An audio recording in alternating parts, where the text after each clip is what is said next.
बिस्मिल्लाहिर्रहमानिर्रहीम रब्बि इश्रह ली सदरी व यस्सिर ली अमरी वहलुल उक़दतम मिन लिसानी यफ़क़हू क़ौली। कल की ही दास्तान आगे बढ़ाते हैं, सिर्फ खुलासा, ताकि अगर कल किसी ने मिस किया हो तो।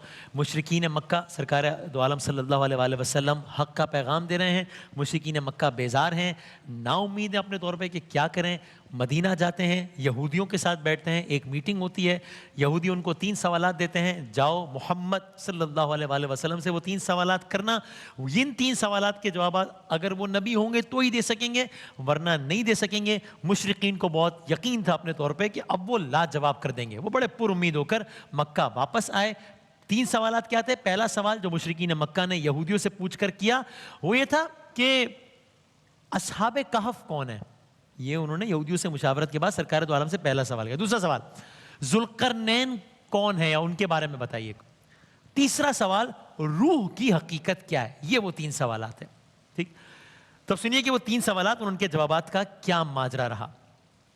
कि वो ये मुशरिकीन मक्का है, सरकार दो आलम सल्लल्लाहु अलैहि वसल्लम है, सबकी नजरें हैं, सवाल जवाब हैं और अपना मुकदमा लेकर आए हैं। 3 सवालात उन्होंने पूछे हैं। ये तीनों जो जवाबात हैं ये कुरान मजीद की सूरह कहफ में तफसील से मौजूद हैं। यानी ये जवाबात, बल्कि इसी सूरह में हजरत मूसा अलैहिस्सलाम और हजरत खिज़र का वाक़या भी बयान किया अल्लाह ताला ने। यानी गोया अल्लाह ताला ने यहूदियों को पैगाम दिया कि तुम 3 सवालात पूछते हो, हम तुम्हें तुम्हारे नबी मूसा अलैहिस्सलाम का वो किस्सा बताते जो शायद तुम्हें भी सही तरह से ना मालूम हो। ये पैगाम दिया। तो बहरहाल आपने सरदारान कुरैश से पूछा, बताओ पहला सवाल क्या है। सरकार दो आलम ने पूछा सल्लल्लाहु अलैहि वसल्लम। वो गोया हुए सवाल किया उन्होंने कि मोहम्मद सल्लल्लाहु अलैहि वसल्लम, माजी में कुछ लोग थे उनको अस्हाबे कहफ कहा जाता था, तो वो कौन है। इन्होंने ये सवाल मुकम्मल किया। माजी में कुछ लोग थे जिनको अस्हाबे कहफ के नाम से पुकारा गया, उनका किस्सा क्या था। सवाल खत्म हुआ और जवाब में मेरे आका सल्लल्लाहु अलैहि वसल्लम ने शुरू किया बिस्मिल्लाहिर्रहमानिर्रहीम। सूरह कहफ की आयत नंबर 9 से लेकर 36 तक उनके सामने तिलावत फरमा दी, सारा वाकया सब बयान फरमा दिया। सरदारान कुरैश और पूरा मजमा मबहूत होके सरकार दो आलम सल्लल्लाहु अलैहि वसल्लम के मुंह से अल्लाह का कलाम सुनता रहा। आप वो मंजर तो सोचिए, रसूल अल्लाह अल्लाह का कलाम सुना रहे हैं बलीग अंदाज से, और पूरा किस्सा उनके सामने तिलावत फरमाया। तो अस्हाबे कहफ जिस वाक़े के बारे में सुना, इसका ये बैकग्राउंड कि ये वाक़या दरअसल सरकार दो आलम बता रहे हैं उन मुशरिकीन को। अब ये वाक़या आपकी खिदमत में अर्ज करते हैं। कहफ अरबी में गार को कहते हैं, अस्हाबे कहफ गार वाले। तो ये गार वालों का क्या किस्सा है जो मेरे आका ने इनको सुनाया, वो सुनिए। सल्लल्लाहु अलैहि वसल्लम, एक बादशाह था। ये बादशाह काफिर था, मुशरिक था, जालिम भी था। यानी ये अपनी मुमलिकत में किसी भी दूसरे मजहब वालों को बर्दाश्त नहीं करता था। खास तौर पे वो लोग जो एक खुदा की इबादत करने वाले हों, वो उनको बिल्कुल बर्दाश्त नहीं करता था। ऐसे अहले ईमान पे बड़ा सख्त वक्त होता था उस बादशाह के दौर में।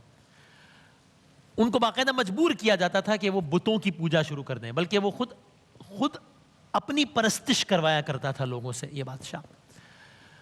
और ये वक्त है तकरीबन आज से 2000 साल पहले का। 2000 साल पहले का नाम इस बादशाह का नाम वो है जो उर्दू, यानी जो तकरीबन जिन्होंने वाकया नहीं भी सुना होगा उन्होंने बादशाह का नाम सुना होगा, क्योंकि उर्दू जबान का एक मुहावरा मंसूब है। तो हम कहते हैं यार क्या दकियानूसी किस्म की बातें कर रहे हो। इस बादशाह का नाम था दकियानूस। तो दकियानूस इस बादशाह का नाम था। तो आज भी जब हम ये हवाला दे रहे होते हैं कि यार, यानी वो कह रहे हैं यार क्या पुराने ज़माने, क्या पुरानी बातें कर रहे हो, दकियानूसी बात है। तो दकियानूस इस बादशाह का नाम था, चूँकि बहुत पुराना वाक़या है, 2000 साल पुराना वाक़या है, तो उससे तशबीह दी जाती है। तो बादशाह का नाम है दकियानूस। तो लेकिन उसकी सल्तनत दकियानूस की चल रही है। वो किसी को अपने मज़हब के ख़िलाफ़ इबादत नहीं करने दे रहा, और अक्सरियत ही ऐसी है, तकरीबन सारे ही ऐसे हैं जो कि चाहते या ना चाहते हुए उसके हुक्म पे अमल कर रहे हैं, क्योंकि बादशाह है, बादशाही है, उसकी खिलाफ वर्जी कौन करे। अब यहाँ से इस मुमलिकत में कुछ नौजवान हैं, गार वालों का किस्सा है ये, और मेरे आका ने उनको सुनाया। कुछ नौजवान हैं, یہ نوجوان ایک دوسرے کو نہیں جانتے ہیں. اور جو میں نے علماء کرام سنا, ان نوجوانوں کا یعنی کہ جو بیک گراؤنڈ ہے یہ ایلیٹ بیک گراؤنڈ ہے, یعنی financially they are well off, اچھے خاندانوں سے تعلق رکھنے والے یہ کچھ نوجوان ہیں, اور یہ ایک دوسرے کو نہیں جانتے. کیا مختلف ہے ان نوجوانوں کے بارے میں کہ یہ وہ نوجوان ہیں جو اپنی اپنی جگہ اپنے دل میں کچھ بات لیے بیٹھے ہیں لیکن کہہ نہیں پا رہے, اور وہ بات یہ کہ یہ سب کیا ہو رہا ہے.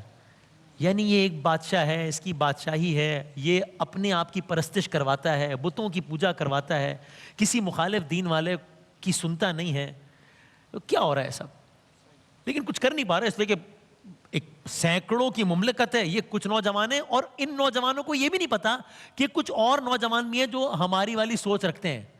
تو یعنی ایک بندہ مخالف سوچ رکھتا ہے, وہ کیا بولے گا, کچھ نہیں کر پا رہا.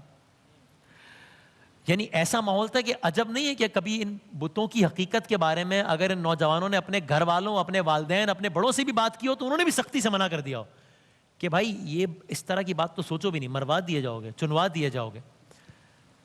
تو اب یہ لوگ سوچتے ہیں اور دل ہی دل میں کڑتے رہتے ہیں کہ یہ سب کیا ہے. اب ایک معروف قول کے مطابق یہ داستان اس طرح آگے بڑھتی ہے جو ذی حیثیت خاندانوں کے بچے. ایک مرتبہ ایسا ہوا, ایک تہوار تھا, ایک ایونٹ تھا,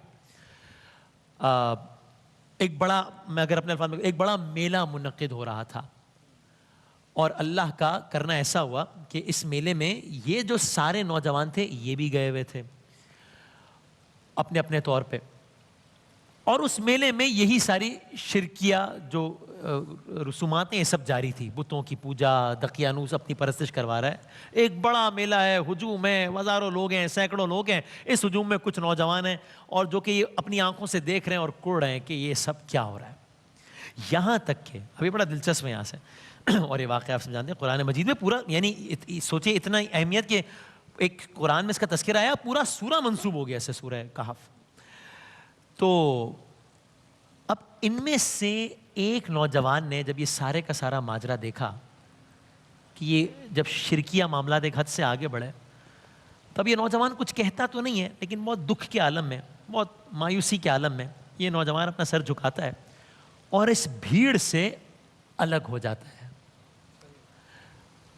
جا کے ایک درخت کے سائے میں بیٹھ جاتا ہے. کیونکہ یہ کسی کو اکیلا ہے, کچھ بول نہیں سکتا, کسی کو منع بھی نہیں کر سکتا, کچھ بھی نہیں کر سکتا, ان کے اپنے گھر والے کو سننے کو تیار نہیں ہے. تو سر جھکائے یہ نوجوان بیٹھا ہے, ایک سوچ میں گم ہے کہ سب کیا ہو رہا ہے. بھیڑ سے دور آ گیا کہ اچانک اس نوجوان کو کچھ قدموں کی آہٹ سنائی دیتی ہے. تو یہ بتائے حیران ہوتا ہے کہ مطلب اس بھیڑ میں میں تو کسی وجہ سے الگ ہو کر آ گیا ہوں, باقی تو سارے اس کو ماننے والے ہیں, تو اور کوئی کیوں دور آیا ہوگا, میلہ چھوڑ گیا ہو. وہ دوسرا نوجوان بھی آ کے اس کے پاس بیٹھ جاتا ہے. اب یہ دو نوجوان ہو گئے,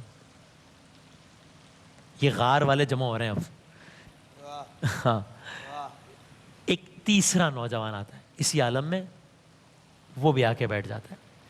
یہاں تک کہ کچھ وقت نہیں گزرا تھا کہ یعنی یہ اس کے بعد اب یہ نوجوانوں کی تعداد بڑھ گئی. کچھ وقت کے بعد یہ چند لوگ ہو گئے جو کہ اس درخت کے نیچے آ کر بیٹھ گئے.